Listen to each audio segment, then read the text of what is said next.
తాకట్లో ఉన్న మీ బంగారాన్ని విడిపించి ఆ రోజు ఆన్లైన్ రేటుకి కొంటాం. Sharma gold company. నమస్కారం, వెల్కమ్ టు సుమన్ టీవీ. నేను గీతాంజలి. ప్రస్తుతం మనతో పాటు ప్రముఖ జ్యోతిష్య వాస్తు ముహూర్త పండితులు బ్రహ్మశ్రీ సిస్లా సిద్ధాంతి గారు మనతో పాటు ఉన్నారండి. వారితో మాట్లాడదాం. గురుగారు నమస్కారం అండి. నమస్తే అమ్మా. శ్రీ విశ్వావసు నామ సంవత్సరం జాతక ఫలితాల్లో భాగంగా ఈ సంవత్సరంలో ప్రత్యేకించి సింహరాశి వారి జాతక ఫలితాలు ఏ విధంగా ఉన్నాయో తెలియజేస్తారు గురుగారు. తప్పకుండా తల్లి. ముందుగా విశ్వావసు నామ సంవత్సర శుభాకాంక్షలు అందరికీ ఉండాలని, సింహరాశిలో ఉండేవాళ్ళు అందరూ బాగుండాలని కోరుకుంటూ, ప్రధానంగా సింహరాశిలోకి ఎవరు వస్తారని మనం పరిశీలించుకుంటే, మఖా నక్షత్రంలోని 4 పాదాలు, పుబ్బా నక్షత్రం అంటాం లేదా పూర్వ ఫల్గుని అంటాం, ఏదన్నా ఒకటే. దీంట్లోని 4 పాదాలు, ఇక ఉత్తర ఫల్గుని లేదా ఉత్తరా నక్షత్రంలోని మొదటి పాదం, ఈ 9 పాదాల వాళ్ళు సింహరాశిలోకి వస్తారు. ఓకే. వీళ్ళకి సంబంధించి ఈ సంవత్సరం గ్రహస్థితి ఏ రకంగా ఉందో ముందు చూద్దాం. ప్రధాన గ్రహాలైన దేవగురువు యొక్క పరిస్థితి తీసుకుంటే, తాను మరి గురువు వచ్చేటప్పటికి సంచార రీత్యా సింహరాశి వారికి ఏకాదశంలోకి మిథునంలోకి మారుతున్నాడు, మేలో ప్రవేశిస్తున్నాడు. తదుపరి శని యొక్క స్థితి పరిశీలించుకుంటే కనుక, తాను సప్తమంలో ఉన్నటువంటి కుంభంలో ఉన్నటువంటి శని ఈ యొక్క సింహరాశి వారికి అష్టమంలోకి మరి ప్రవేశం చూస్తున్నాం. ఉగాది ముందు రోజునే, మరి ఉగాది ముందు రోజే ప్రవేశం, అంటే అష్టమ శని సింహరాశి వారికి ప్రారంభం. అదే సందర్భంలో రాహు వచ్చేటప్పటికి, అష్టమంలో ఉన్నటువంటి రాహు వచ్చేటప్పటికి సప్తమంలోకి వక్ర సంచారం ద్వారా సప్తమంలోకి, కేతు వచ్చేటప్పటికి తాను వీరికి వ్యయంలో ఉన్నటువంటి కేతువు ప్రధానంగా వచ్చేటప్పటికి, వ్యయం కాదు ద్వితీయంలో కన్యలో ఉన్నటువంటి కేతు వక్ర సంచారం ద్వారా జన్మరాశి ప్రవేశం. రాహు సప్తమంలోకి సింహరాశి వారికి, మరి జన్మరాశిలోకి సింహరాశిలోకి కేతు ప్రవేశం చూస్తున్నాం. ఇది మే నెల. ఈ రీత్యా అసలు ఎలా ఉంది అని పరిశీలించుకుంటే, విద్యార్థులకు సంబంధించి తీసుకుంటే కనుక, విద్యార్థులు చదువులో చాలా బాగుంటారు, మంచి మెలకువతో ఉంటారు, సమయస్ఫూర్తితో ఉంటారు. వీరికి చక్కటి స్నేహితుల సహకారం కూడా లభిస్తుంది. ఒక ప్రశ్న రాలేదు తెలుసుకుందామంటే ఒక మంచి స్నేహితుడి ద్వారా ఆ చక్కటి సలహా దొరుకుతుంది. విద్యార్థులకు ఎలాంటి ఇబ్బంది ఉండదు. కాకపోతే అష్టమ శని ప్రభావం ద్వారా అలసత్వం ఉంటుంది. అంటే రోజు 5ంటికి లేపితే లేచేటువంటి విద్యార్థి అలసత్వం ద్వారా 5:30, 6 తేమల్లో లేచిన వ్యక్తి తొందరగా స్నానం చేసి రారా అబ్బాయి అన్న బద్ధకం ఉంటుంది. ఇది అష్టమ శని ప్రభావం అతని మీద పడుతుంది. దానివల్ల తప్ప విద్యార్థులు చదువులో లోపం ఉండదు. ఈ అలసత్వం కూడా పనికిరాదుగా. చదువుకునే విద్యార్థి తొందరగా లేవాలి, అన్ని పనులు చక్కబెట్టుకోవాలి. ఈ అలసత్వం పనికిరాదు. కాబట్టి ఖచ్చితంగా శనికి సంబంధించిన దానం ఒక్కసారైనా ఇస్తే దీని నుంచి బయటకు వచ్చేస్తాడు. అది ఎలా ఇవ్వాలి దానం అనేది చివరిలో చెప్తాను. ఏదైనా ఇక్కడ విద్యార్థుల పరంగా చాలా బాగుంటుంది, సందేహం ఏం లేదు. తదుపరి ఉద్యోగస్తులు, వ్యాపార రంగం, నిర్మాణ రంగం, కళారంగం, వృత్తి, వ్యవసాయం, ఈ రంగంలో ఉన్న వారికైనా తీసుకుందాం. వీరికి సింహరాశిలో ఉండేటువంటి వారికి కొంత మిశ్రమ ఫలితం వస్తుంది. ఏ రంగంలో వారికైనా ఇక్కడ ప్రధానంగా ఏంటంటే, శని అష్టమ సంచారంలో ఉండటం ద్వారా అయ్యేటువంటి పని వాయిదా అవుతుంది. ఇప్పుడు రేపు ఒక 5 లక్షలు వచ్చినాయి అనుకోమ్మా, ఇప్పుడు బంగారు పనిలో ఉన్నవాడు అనుకుందాం, బంగారపు వ్యాపారంలో ఉన్నవాడే లేదా ఆ పనిలో బంగారపు గోల్డ్ స్మిత్లు అనుకుందాం. రేపు 5 లక్షలు వచ్చినాయి అనుకోమ్మా, ఏం చేస్తాడు? 5 లక్షలతో అతను గోల్డ్ కొని పక్కన పెడతాడు. మళ్ళీ ఆ తర్వాత అవసరానికి వాడుకోవచ్చు అని. అలా కాకుండా ఇతనికి ఇస్తా అన్న వ్యక్తి 5 లక్షలు వచ్చే నెల ఇస్తే, అప్పటికి ఈ బంగారం విలువ పెరిగిపోయింది అనుకోమ్మా, ఇవాళ ఇతనికి వచ్చేటప్పటికి వచ్చేటువంటి బంగారం అప్పుడు సగమే రావచ్చు, అప్పుడు నష్టమే కదా. ఆ రకంగా వాయిదా పడ్డం అనేది జరుగుతుంది వ్యాపారస్తులకి. ఉద్యోగస్తులకి అంతే. ఇప్పుడు ఈ నెలలో నీకు ప్రమోషన్ ఇస్తాను అని చెప్పినటువంటి యాజమాన్యం, చూద్దాం అయ్యా వచ్చే నెలలో ఒకసారి మాట్లాడదాం, మళ్ళీ మాట్లాడదాం అంటున్నారు ఎండి గారు అంటే, ఇతని పరిస్థితి ఖాళీ. అంటే ప్రతిదీ వాయిదా పడుతుంది. వాయిదా పడడం వల్ల నష్టపోతారు. నష్టం మనకి డైరెక్ట్గా కనపడదు, ఇండైరెక్ట్గా ఉంటుంది.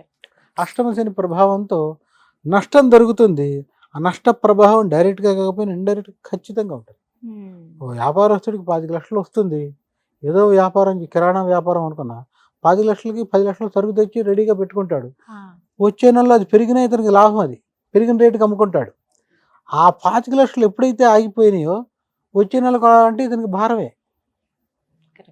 అదేదో సామెత ఉంది కదా, మందుకి వెళ్ళినవాడు మాసికానికి వచ్చాడు ఏంటి అని అంటారు. అంటే మందు ఇప్పుడు ఇచ్చిన మందు పని చేసినట్టు టైం దాటిపోయిన తర్వాత ఇస్తే మందు ఏం ఉపయోగం.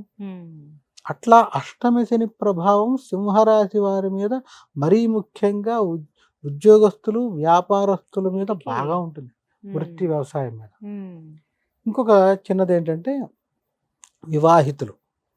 వివాహితులకు వచ్చేటప్పటికి భార్యాభర్తల మధ్య ఎడబాటు కొంచెం ఉంటుంది. అట్లానే ఉండదు, ఉద్యోగ రీత్యా దూరం అవ్వచ్చు, వ్యాపారం రీత్యా దూరం అవ్వచ్చు, ఏదైనా కొంచెం ఎడబాటు ఉంటుంది, సఖ్యత కొంచెం తక్కువ ఉంటుంది, అంతే తప్ప ఇతరత్రా ఏమి ఇబ్బంది ఉండదు. ఇదే సందర్భంలో ఇక్కడ సింహరాశిలో ఉన్నటువంటి వారి గురించి మనం ప్రధానంగా పరిశీలించుకుంటే, సింహరాశిలో ఉండేటువంటి రాజకీయ రంగంలో ఉండేటువంటి వారికి అప్రయత్నంగా ఉన్నట్టుండి ఏదైనా కేసులు వాళ్ళ మీద రిజిస్టర్ అవుతాయి. ఇప్పటి వరకు తెలియకుండా ఉన్నట్టుండి తెల్లారి పొద్దున్నే పేపర్కి వచ్చేస్తుంది, ఇదేమిటారు ఆయన ఏమీ లేదు ఉన్నట్టుండి రాత్రే తీసుకెళ్ళిపోయారు. ఇలాంటి స్థితులన్నీ కనపడతాయి. శని సంచారంలో అష్టమంలోకి రావడం ద్వారా కారాగార వాసం అంటాం, లేదా తత్సమానం అంటే కనీసం పోలీస్ స్టేషన్ వరకు తీసుకెళ్ళి వదిలిపెడతారు. అలాంటి పరిస్థితి ఆ స్థాయి అంటే కొంత అవమానమే కాదు, అవమానాన్ని ఇస్తాడు. అలాంటివి దొరుకుతాయి. వ్యాపారంలో ఉండేటువంటి వారికి అలాంటివి, లేదా ఇన్కమ్ ట్యాక్స్ రైట్స్, ఆదాయానికి మించి మీరు ఎక్కువ ఉంది చూపించండి లెక్కలు అని తీసుకుపోతారు.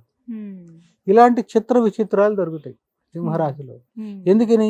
శని కాకుండా రాహుకేతువులు కూడా దోషంలోనే ఉన్నారు. జన్మకేతువే ఉన్నాడు, జన్మంలో కేతువు ఉన్నాడు. ఇది విచిత్రం. వీళ్ళకి నిద్ర కూడా సరిగ్గా పట్టి చావదు. నిద్ర సరిగ్గా పట్టదంటే ఏంటి అంటే పడుకుంటారు 8కో 9కో 10కో. పోనీ ప్రస్తుత అలవాట్లో దాదాపు అందరూ 10 లోపల ఎవరు పడుకోవట్లేదు కదా. 10ంటికి పడుకుంటే రోజువారీలో 11ంటికి నిద్రలోకి వెళ్ళేవాళ్ళు 12 అయినా నిద్ర వచ్చి చావదు. నిద్రలోకి వెళ్ళినా ఉలిక్కిపడి లేస్తారు. దుస్వప్నాలు ఉంటాయి, చెడు కళలు వస్తాయి స్వప్నంలో. సింహరాశి వారికి చెడు కళలు వస్తాయి, అది మాత్రం మంచిది కాదు. అంటే మంచి నిద్ర ఉండదు, స్వప్నంలో వచ్చిన కళల ద్వారా ఒకసారి ఉలిక్కిపడి లేస్తారు. ఇలాంటి చిత్ర విచిత్రాలన్నీ దొరుకుతాయి. దుస్వప్న శాంతి అంటాం కదా, అవేం చేయకపోయినా కనీసం ఈశ్వరుని తలుచుకున్న చాలు.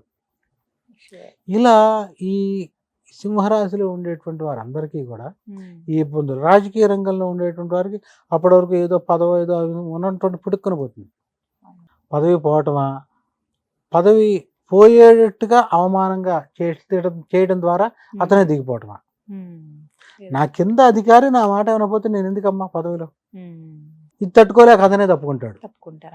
అట్లాంటి స్థితి కూడా దొరుకుతుంది. అంటే అవమానం, అవమానాలు అంటారు. ఈ రెండింటిని పాడు చేసేవాడే శని. అష్టమంలోనే ఉంటాడు ఆయన. అష్టమంలో ఉన్నట్టు అది పరోక్ష ఆయుష్ స్థానం కూడా అష్టమం. దీనివల్ల ఒత్తిడిలోకి వెళ్తాడు. ఇతని జాతకంలో శని దోషంలో ఉంటే అప్పుడు హార్ట్ మీద కానీ ఏదైనా ఇబ్బంది వస్తుంది ఖచ్చితంగా.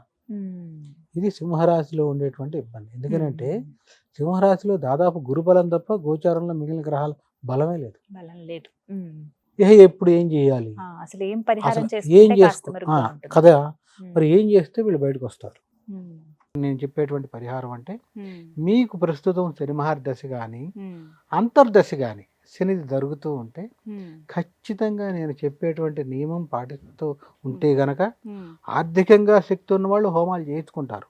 శక్తి లేని వాళ్ళు కూడా ఉంటారు కదా, అశక్తులు అంటాం. వాళ్ళని తక్కువ చేసి మాట్లాడకూడదు. అశక్తులు అంటే ఆ సందర్భంలో డబ్బులు ఉండకపోవచ్చు, ఎవరికో ఇచ్చి ఉండొచ్చు, కానీ అవసరం కదా, వాళ్ళు బాగుండాలి కదా. వారందరూ కూడా ఇది ఖచ్చితంగా ఈ నియమం పాటిస్తే దాదాపు కష్టం జరుగుతున్న కష్టం తెలియకుండా బయటపడిపోతారు. కష్టం ఉంటుంది కానీ తట్టుకునే శక్తి ఉంటుందిగా, ఆ శక్తి ఇస్తాడు భగవంతుడు. శరీరంలో నొప్పిని తట్టుకుని మనం వెళ్ళాలిగా, ఆఫీస్కి వెళ్ళాలన్నా. అట్లాగే గ్రహబలం తక్కువైనా బాధలు పెడుతున్నా దాన్ని తట్టుకుని ముందుకు వెళ్ళాలి. అందుకని ఇచ్చి చిన్న పరిహారం చేస్తే సరిపోతుంది. దాదాపుగా నేను చెప్పినటువంటి అన్ని ఈ 5 రాసులతో పాటు శని దశ కానీ అంతర్దశలో ఏదైనా గ్రహం యొక్క దశలో అంతర్దశ శని జరుగుతున్న వాళ్ళు ప్రతి శనివారం నాడు సూర్యోదయానికి పూర్వమే నిద్ర లేవాలి. లేచి నల్ల నువ్వుల నూనె తీసుకుని ఆ నల్ల నువ్వుల నూనె ఈ దిక్కుమాల షాపులు కాకుండా గానుగుల దగ్గర మంచి దొరుకుతుంది. నల్ల నూనె కల్తీ లేనిది అది తెచ్చుకొని అర కేజీనో కేజీనో ఎంతో తెచ్చుకొని 2 భాగాలు చేసుకోండి. 2 డబ్బాల్లో పోయండి. ఆ కేజీ తెచ్చుకున్నారు, అర కేజీ తెచ్చుకున్నారు. ఒకటేమో తలకు రాసుకోవడానికి వాడండి. దాన్ని దీంట్లో కలపకూడదు. పూజా మందిరం దగ్గర 2 డబ్బాలు ఎందుకు చేయమంటున్నానంటే, ఒక డబ్బా పూజా మందిరం దగ్గర పెట్టుకోండి, ఒక డబ్బా మీరు నూనె రాసుకునే దగ్గర పెట్టండి. అది మారకుండా ఉంటుంది. ప్రతి శనివారం మీరు రాత్రి 1 గంట వరకు డ్యూటీ అండి, నాకు 3 వరకు డ్యూటీ అండి, నేను శనివారం లేవలేనని ఇక్కడ మటుకు చెప్పకండి. ఇక్కడ ఒక్క కేసులో అది పనికిరాదు. మిగిలిన అన్ని రోజులు మీరు రోజు 5ంటికి వచ్చారా 2ంటికి వచ్చారా డ్యూటీ నుంచి వచ్చి మధ్యాహ్నం 12ంటికి లేచినా పర్వాలా. ఒక్క శనివారం మటుకు మీ కష్టం పోవాలి కదా, పోవాలంటే మీరే చేసుకోవాలి. ఇది సులభమైన తరుణోపాయం. ఏం చేయాలంటే 5ంటికి సూర్యోదయానికి పూర్వమే నిద్ర లేవాలి. దంతధావనం చేసి ఖచ్చితంగా మీరు తెచ్చుకున్న 2 డబ్బాల్లో ఒకటి పూజా మందిరం దగ్గర పెడతారు కదా, 2వ డబ్బా ఉంటుంది. ఆ డబ్బాలో నల్ల నువ్వుల నూనె తీసుకొని తలకి రాసుకొని మొహానికి రాసుకొని పాదాలకి కాళ్ళకి వెనకాల మడవలకి ఖచ్చితంగా రాయాలి. పాదానికి రాచిన వెనకాల రాయాలి. రాచి తలారా స్నానం చేయాలి శనివారం నాడు. చేసేసి ఎవరికి ఏలినాడు సను జరుగుతుందో వాళ్ళు చేయాలి ఈ పని. స్నానం చేసి రాగానే చక్కగా బొట్టు పెట్టుకుని తైలాభ్యంగ స్నానం అంటాం కదా. తెల అంటే నువ్వులు, తైలం అంటే నూనె. నల్ల నువ్వుల నూనెతో ఈ తైలాభ్యంగ స్నానం అయిపోతుంది. అవ్వగానే తల తుడుచుకోగానే చక్కటి వస్త్రం కట్టుకుని ఉతికింది దీపారాధన దగ్గరికి వెళ్ళి, ఈ దీపారాధనకి వాడేటువంటి నూనె రోజు నూనె కాకుండా శనివారం నాడు ఇంకో డబ్బాలో ఉంది కదా, ఆ నల్ల నువ్వుల నూనె రాగి ప్రమిది ఒకటి దొరుకుతుంది. రాగి ప్రమిది కానీ కుంది కానీ చిన్న చిన్నవి పూజా స్టోర్లో దొరుకుతాయి. అవి 2, 3 ఇంట్లో కొనికి పెట్టుకోండి. ఒకటి తోమటానికి వేసిన ఒకటి ఉంటుంది కదా. శనివారం నాడు దాంట్లో 3 ఒత్తులు వేయండి. 3 ఒత్తులు ఇలా వేయండి, అంతేగాని 3 కలిపి ఒక ఒత్తి చేయకండి. ఇంత చేస్తే అంటే 3 జ్యోతులుగా వెలగాలి. మన ఇల్లు తూర్పు ఉత్తరం దిక్క దక్షిణం దిక్క పని లేదు. మీరు దీపారాధన కూర్చునేప్పుడు మీరు తూర్పుగా కూర్చోండి. ఈ జ్యోతులు కూడా తూర్పుగా వెలగాలి. ఈ 3 జ్యోతులను ఏం చేయాలి అంటే, 3 జ్యోతులుగా ఉంటాయి కదా, ఒత్తులు దాంట్లో వేసి నల్ల నువ్వుల నూనె వేయాలి. వేసి గంగ సింధూరం దొరుకుతుంది. ఈ సింధూరం బొట్టు పెట్టండి దానికి, దీపారాధన కుందికి పెట్టి అక్షంతలు పుష్పాలు వేసి నమస్కారం చేసి ఆంజనేయ స్వామికి నోటికి వచ్చిన ఏదైనా స్తోత్రం చదవండి. ఏది రాకపోతే ఓం నమో ఆంజనేయాయ నమః అని నమస్కారం పెట్టుకోండి. చదువు లేని వాళ్ళు అయితే ఆంజనేయ స్వామి వారికి త్రికరణ శుద్ధిగా నమస్కారం పెట్టుకోండి. ఆయన ఎల్లినడిసిన జరుగుతుంది, ఇదే భారం అని, నన్ను రక్షించు. ప్రార్థన ఇంకెవరిని ప్రార్థిస్తాం, భగవంతుడే కదా, నన్ను రక్షించు, కష్టాలను గట్టెక్కించు అని ప్రార్థన చేసి నోటికి వచ్చిన వాళ్ళు స్వామికి సంబంధించిన శ్లోకం చదవండి. ఇది చేసి మీరు నిత్యం చేసే ఉద్యోగానికి వెళ్తారు. నైట్ డ్యూటీ చేసి వచ్చిన వాళ్ళు అయితే మళ్ళీ పడుకోండి. పడుకోవద్దు అనట్లేదుగా. ఆ సూర్యోదయానికి పూర్వమే నిద్ర లేచి ఇది మొత్తం చేసి దీపారాధన మీరే చేయాలి.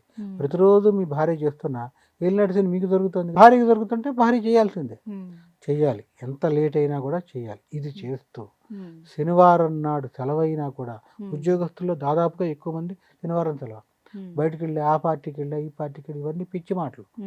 ఎంత ఉన్నా కూడా ఎవరో మిమ్మల్ని రక్షించడు, భగవంతుడే కదా రక్షించేది. అందుకని శనివారం నాడు నియమబద్ధమైన జీవితం అంటే పగలు భోజనం చేయండి, రాత్రిళ్ళు పలహారం మాత్రమే తినండి.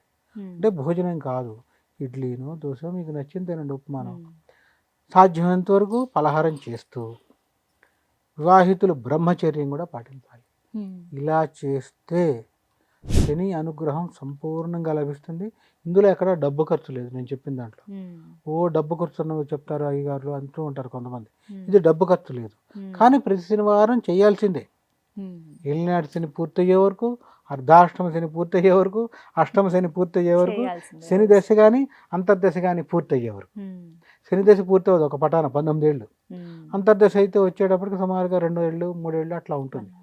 ఇది పూర్తయ్యే వరకు ఇలా చేయాలి. ఇలా చేస్తూ ఇంకో నియమం ఏంటంటే, ఎట్టి పరిస్థితుల్లో నల్ల బట్టలు వేసుకోకుండా వదిలేయాలి. పూర్తిగా. అది 3000 రూపాయలదా, 4500 నీకు ఎంత ఇష్టమైనా, ఆడవాళ్ళైతే నల్ల చీరైనా అవతల పారేయాలి, పనికిరాదు. ఎంత కాస్ట్లీదైనా వదిలేస్తే ఖచ్చితంగా మీరు తిప్పుకోకపోతే చాలా బాగుంటుంది. వాళ్ళ ఆరోగ్యం కుదుట, అనారోగ్య సమస్య ఉన్న వాళ్ళకి తిప్పుకుంటారు, శని పీడ తగ్గుతుంది. అప్పుడు మీ మీద మీకు నమ్మకం కలుగుతుంది, ఓహో భగవంతుడి శక్తి వెనకాల ఉంది, నన్ను నడిపిస్తుంది. అదే సందర్భంలో సెలవు ఉండి మీకు అవకాశం ఉంటే దగ్గరలో ఉన్న నవగ్రహాల్లో శనికి తగ్గ నల్ల నువ్వుల నూనె గానుగ దగ్గర ఉందిగా, పూజా మందిరం దగ్గర చిన్న ప్లాస్టిక్ పేపర్ గ్లాస్లో 2-3 స్పూన్లైనా చాలమ్మా, ఓ ఎక్కువ తీసుకెళ్ళకల్లా. ఒక పేపర్ గ్లాసులో కొంచెం పోసుకొని 2-3 గ్లాసులు తీసుకెళ్ళి శనికి పోసేసి నమస్కారం పెట్టేసి మళ్ళీ అక్కడే ఆ గ్లాసు పారేయాలి, పనికిరాదు, వెనక్కి తెచ్చుకోకూడదు. అందుకనే 2-3 స్పూన్లే అని చెప్పాను. అక్కడ మళ్ళీ ఆ దేవాలయంలో ఉంటుంది కాబట్టి ఆ దేవాలయంలో కాళ్ళు కడుక్కొని మరలా దేవాలయంలో ఉన్న విగ్రహానికి జ్యోతికి నమస్కారం పెట్టుకోవాలి, విగ్రహానికి నమస్కారం పెట్టుకుని ఇంటికి రావాలి. ఇలా చేస్తూ ఉంటే ఎలాంటి శని బాధలున్నా పీడలున్నా మొత్తం పోతాయి. అసలు పీడ ఎందుకు, ఇందాక మొదట్లో చెప్పినట్టు మొహానికి నువ్వు రాసుకోవడం ద్వారా కళావిహీనం అయిపోకుండా ఉంటుంది మొహం. శని పీడ మొహంలో ఫస్ట్ ప్రవేశిస్తుంది, ముందు పాదాలు, అక్కడి నుంచి శిరస్సుకు వస్తుంది. అందుకనే శిరస్సు నుంచి పాదాలకి. అందుకనే శని ఏలినాడు శని జరిగే వాళ్ళు నిరంతరం నడకలోనే ఉంటారు, లేదా వాళ్ళు ఎప్పుడు ప్రయాణంలోనే ఉంటారు, సుఖంగా ఉండరు. అందుకనే ఎంత ఏలినాడు శని జరిగే వాళ్ళు నడవటం ఇష్టం శనికి, ఆయన నడుస్తాడు. అందుకనే కష్టపడే వాళ్ళు ఎక్కువ ఇష్టం ఆయనకి. దీనికి అందుకనే రాజకీయం గురించి ఇక్కడ మాట్లాడడం కానీ, రాజకీయంలో పైకి వచ్చేవాళ్ళు నడిచే వాళ్ళని ఎక్కువ అనుగ్రహిస్తాడు ఆయన. అంటే ప్రతిదీ స్వార్జితం. ఇక్కడ ఇంకొక మాట చెప్పాలి, శని అనుగ్రహం ఎట్లా కలుగుతుంది అంటే ధర్మబద్ధంగా సంపాదించిన ప్రతి రూపాయి శని దశ జరుగుతుండగా ప్రతి రూపాయి ధర్మబద్ధంగానే వస్తుంది ఎవరికైనా. ఇది అన్యాక్రాంతంగా రాదు. ఆ వచ్చిన ప్రతి రూపాయి తాను తింటాడు, తన కొడుకు తింటాడు, తన మనవడు వరకు వెళ్తుంది. 3వ తరానికి ఆస్తి వెళ్ళింది అంటే శని ద్వారా వచ్చిన ఆస్తి. ఈ తరంలో ఉండి ఇతనితో పాటే పోయిందంటే మిగిలిన గ్రహాల వల్ల. శని ద్వారా వచ్చేటువంటిది అంత బలమైంది. అందుకని ఇలా చేస్తే ఎలాంటి శని దోషాలు ఉన్నా పోతాయి, శని పీడ ఉన్నా పోతుంది. ఈ చిన్న చిన్న పరిహారాలను పాటించాలి. ఎందుకని అవసరం బాగుండలా, మెజారిటీ లేదు. చక్కగా వివరించారు గురుగారు, ధన్యవాదాలండి. నమస్తే.